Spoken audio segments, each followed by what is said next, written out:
ಜೀವನ ಮಾಡುವಾಗ ಏನಾಗುತ್ತೆ ಗೊತ್ತಾ, ಪಾಪಕ್ಕೆ ನಾವು ಕಳಂಕ ಇಲ್ಲದವರಾಗಿ ಜೀವನ ಮಾಡಬಹುದು. ಇಲ್ಲಂದ್ರೆ ನಾವು ಜನಗಳ ಪ್ರಕಾರ ನಾವು ಮಾರ್ಪಟ್ಟಿದ್ರೆ ಏನಾಗುತ್ತೆ ಗೊತ್ತಾ, ಪಾಪ ನಮ್ ಕಡೆ ಬರುತ್ತೆ, ನಮ್ಗೆ ಅರ್ಥ ಆಗೋದೇ ಇಲ್ಲ. ನಾವು ಯಾವಾಗಲೂ ಸ್ಟ್ರಿಕ್ಟ್ ಆಗಿ ವಾಕ್ಯ ಹೇಳಿದ್ರೆ ಅದ್ರ ಪ್ರಕಾರ ನೋಡಿ ಹೋಗುವಾಗ ಒಂದು ವಿಷಯ ಬರೋ ಕರೆಕ್ಟ್ ಗೊತ್ತಾಗುತ್ತೆ, ಇಲ್ಲಂದ್ರೆ ಗೊತ್ತಾಗೋದೇ ಇಲ್ಲ. ಮನೆಯಲ್ಲಿ ಕ್ರಿಸ್ಮಸ್ ಇಲ್ಲ ಮದುವೆ ಏನು ಫಂಕ್ಷನ್ ಬರೋ ಏನಾಗುತ್ತೆ, ಚೆನ್ನ ವರ್ಣ ಎಲ್ಲ ಮಾಡ್ತಾರಲ್ಲ, ಪೇಂಟ್ ಹೊಡಿತಾರೆ. ಜಸ್ಟ್ 1, 2, 3 1 ವಾರ ಒಳಗಡೆ ನೋಡಿ ಎಲ್ಲಿಯಾದ್ರೂ ಸ್ವಲ್ಪ ಒಂದು ಕೊಳ ಬಂದಿದ್ರೆ ಅರ್ಥ ಆಗುತ್ತೆ. ಈಗ ನೋಡಿದ್ರ ಆ ಹುಡುಗ ಬಂದು ಕೈ ಹಾಕಿದ್ರು ನೋಡಿ, ಆ ಬೆರಳೆಲ್ಲ ಹಚ್ಚಾಗುತ್ತೆ. ಅಯ್ಯೋ ಏನಪ್ಪ ಆಯ್ತು. ಇನ್ನು 1 ತಿಂಗಳು ಬಿಟ್ಟು ನೋಡಿ, 1 ಬೆರಳು ಕರೆಕ್ಟಾಗಿ ಗೊತ್ತಾಯ್ತು. ஒரு 3 ತಿಂಗಳು 4 ತಿಂಗಳು ಬಿಟ್ಟು ನೋಡಿ ಅಂದ್ರೆ 100 ಬೆರಳು ಇರ್ಬೋದು, ನಾವು ನೋಡೋದೇ. ಆ ರೀತಿಯನ್ನ ಜನ ನಮ್ದು ಮನಸ್ಸು, ನಮ್ಮ ಚಿಂತೆ ಬರುವಾಗನೇ ಅದು ಕೊಳ ಏನ್ ಮಾಡ್ಬೇಕು, ಕ್ಲೀನ್ ಮಾಡ್ಬೇಕು. ಇಲ್ಲಂದ್ರೆ ಅದ್ರ ಮೇಲೆ ಇನ್ನೊಂದು ಬರುತ್ತೆ. ಆ ವಿಷಯನೇ ಪ್ರಕಟಣಾ ಪುಸ್ತಕ ನೋಡುವಾಗ 2ನೇ ಅಧ್ಯಾಯದಿಂದ 3ನೇ ಅಧ್ಯಾಯ ಒಳಗಡೆಲ್ಲ ಆ ವಿಷಯನ ಹೇಳಿದ್ರು. ಒಂದು ಕೊಳ ಬರುತ್ತೆ, ಅದನ್ನಲ್ಲಿ ಸರಿಯಾಗಿಲ್ವಾ, ಹಿಂದುಗಡೆ ಇನ್ನೊಂದು ಕೊಳ ಬರುತ್ತೆ. ಇನ್ನೊಂದು ಜಾಸ್ತಿ ಒಂದು ದಿನ ಆ ಕಳರಲ್ಲಿ ಇರಲ್ಲ, ಬರು ಕೊಳೆಯನ್ನೇ ಆ ರೀತಿಯಲ್ಲಿ ಆಗುತ್ತೆ. அது வாக்கியத்தின்படி நம்ம பார்க்கும்பொழுது என்ன ஆகுது, பவித்திரமாக நாம் இருக்கும் பொழுது, பரிசுத்தாவின் நம்முடைய உள்ளத்தில் வாசம் செய்யும் பொழுது சின்ன ஒரு தவறு வந்து நமக்கு உடனே தெரியும். அதை நம்ம சரிப்படுத்தாவிட்டால் அடுத்தது வரும்.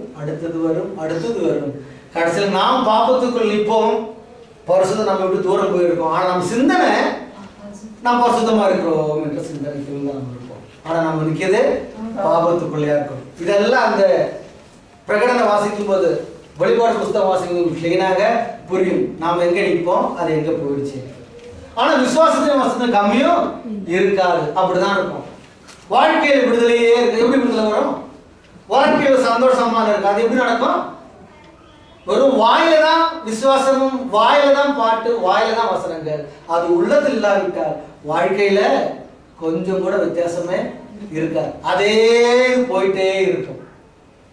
அப்படி அல்ல, வசனம் சொல்லுகிறது, சிறு பிள்ளையாயிருந்தேன், சிறு பிள்ளைக்கு ஏற்றவர்களை சிந்தித்தேன், நான் பெரியவனான பொழுது. அப்ப பெரியவன் ஆக வேண்டும், வளர்ச்சி ಉಂಟಾಗ வேண்டும் ವಿಶ್ವಾಸತೆ ಇಲ್ವಾ.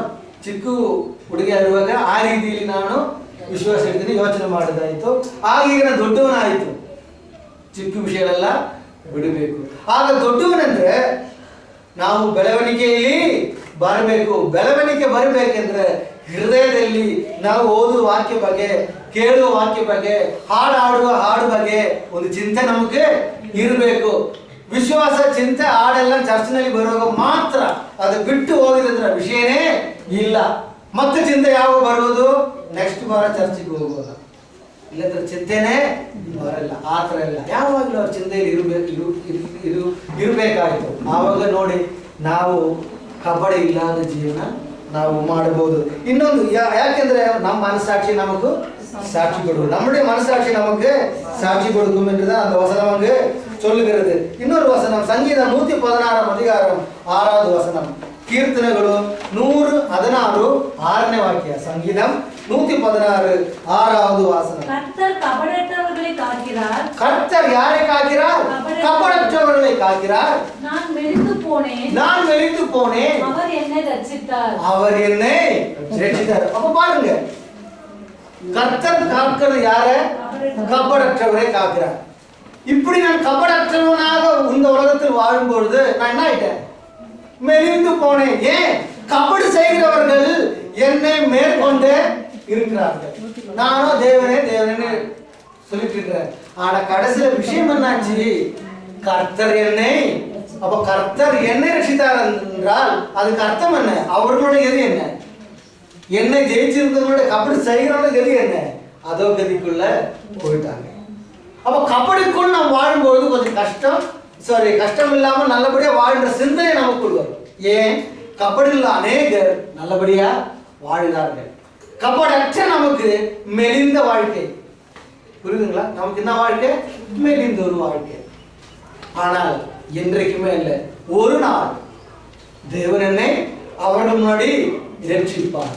அப்ப என்னை ரட்சித்தார் என்றால் அதுக்கு அர்த்தமே அவர்களை தேவன் தோற்கடிக்கும்படி செய்தார். அவகதி அதோகதியாச்சு. ஏன்? அவர்கள் கபடை நம்பி வாழ்ந்தார்கள். கொஞ்ச நாளைக்கு அவர்களுக்கு வாழ்க்கையில சுகமெல்லாம் இருந்தது, எனக்கோ பாடு இருந்தது. ஏன்?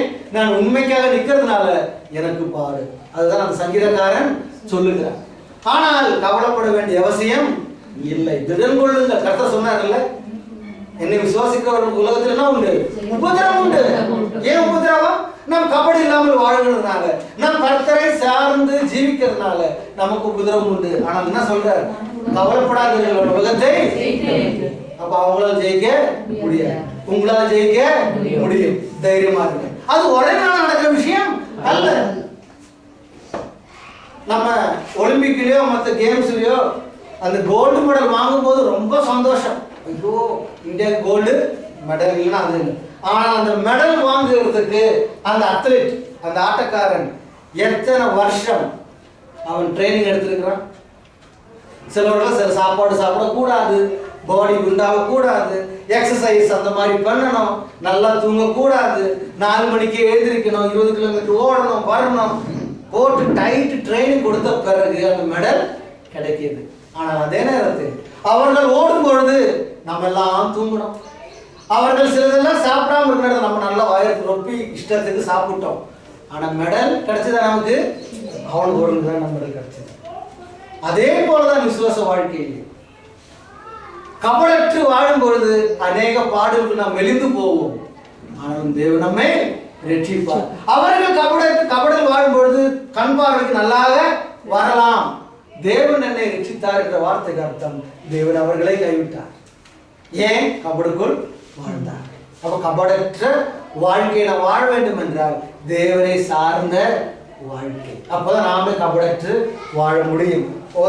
ಸಂಗೀತ 100 ಕೀರ್ತನ 116 ಕರ್ತನು ಸಾಧು ಜನರನ್ನು ಕಾಪಾಡುತ್ತಾನೆ. ಯಾರು ಕಾಪಾಡ್ತಾನೆ? ಸಾಧು ಜನ ಕಾಪಾಡುತ್ತಾನೆ.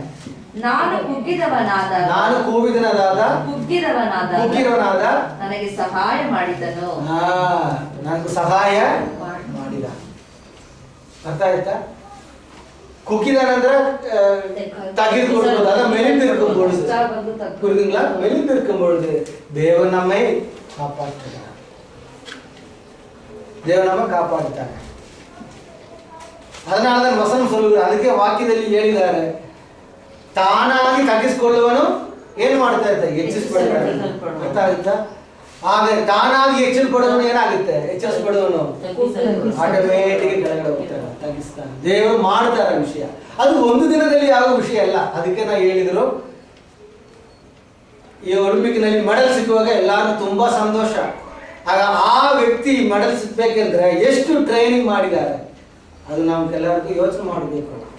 ಆ ರೀತಿಯಲ್ಲಿ ನಾವು ವಿಶ್ವಾಸದಲ್ಲಿ ಟ್ರೈನಿಂಗ್ ಮಾಡಬೇಕು. ತುಂಬಾ ಅಡ್ಡ ಬರ್ಬೋದು, ಇಲ್ಲಾಂದ್ರಲ್ಲ. ಆಗ ಅಡ್ಡೆಲ್ಲ ಬಿಟ್ಟು ಬೆಳಗಡೆ ತಿಳಿತಾನೆ, ಓಡ್ತಾನೆ, ಬರ್ತಾನೆ, ಎಲ್ಲ ಊಟ ಮಾಡೋಕ್ಕಾಗಲ್ಲ. ಈ ವಿಷಯದಲ್ಲಿ ಊಟ ಮಾಡಬಹುದು, ತುಂಬಾ ನೀರು ಕುಡಿಯೋಕ್ಕಾಗಲ್ಲ. ಯಾಕೆಂದ್ರೆ ಶರೀರ ತುಂಬಾ ದಬ್ಬಕ್ಕೆ ಬರಬಾರದು. ಅರ್ಥ ಆಯ್ತಾ? ಈ ರೀತಿಯೆಲ್ಲ ನಾವು ನೋಡಬೇಕು. ಆಗ ಒಂದಿನ ಏನು ಸಿಗುತ್ತ ಅವನಿಗೆ ಮೆಡಲ್, ಮತ್ತೆ ಅವ್ರಿಗೆ ಸಿಕ್ಕೋದೇ. ಅದೇ ಕಬಡಟ್ರೆ ಕಬಡ್ಡಿ ಇಲ್ಲದ ಕಬಡ್ಡಿ ಇಲ್ಲ, ಕಳಂಗ ಇಲ್ಲದ ಜೀವನ ನಾವು ಮಾಡಬೇಕೆಂದ್ರೆ ಸ್ವಲ್ಪ ಕಷ್ಟ ಇದೆ. ಹಾಗೆ ನಿರಂತರವಾಗಿ ಶಾಶ್ವತವಾಗಿ ಇದು ಕಷ್ಟ ಅಲ್ಲ, ನಿತ್ಯವಾಗಿ ಕಷ್ಟ ಇಲ್ಲ, ಸ್ವಲ್ಪ ದಿನನೇ ಆ ಕಷ್ಟ. ಆಮೇಲೆ ರಕ್ಷಣೆ ಯಾರಿಗೆ? ನಮಗೆ. ಜಯ ಮಾಡುವುದು ನಾವು, ಬೇರೆ ಯಾರು ಅಲ್ಲ. ಇನ್ನೊಂದು ಮತ್ತಾಯ 11ನೇ ಅಧ್ಯಾಯ 25ನೇ ವಾಕ್ಯ. ಮತ್ತಾಯ 11ನೇ ಅಧ್ಯಾಯ ಮತ್ತಾಯ 11:25. அந்த சமயத்திலே இயேசு சொன்னது பிதாவே வானத்துக்கும் பூமிக்கும் ஆண்டவரே இவைகளை ஞானிகளுக்கும் கல்வி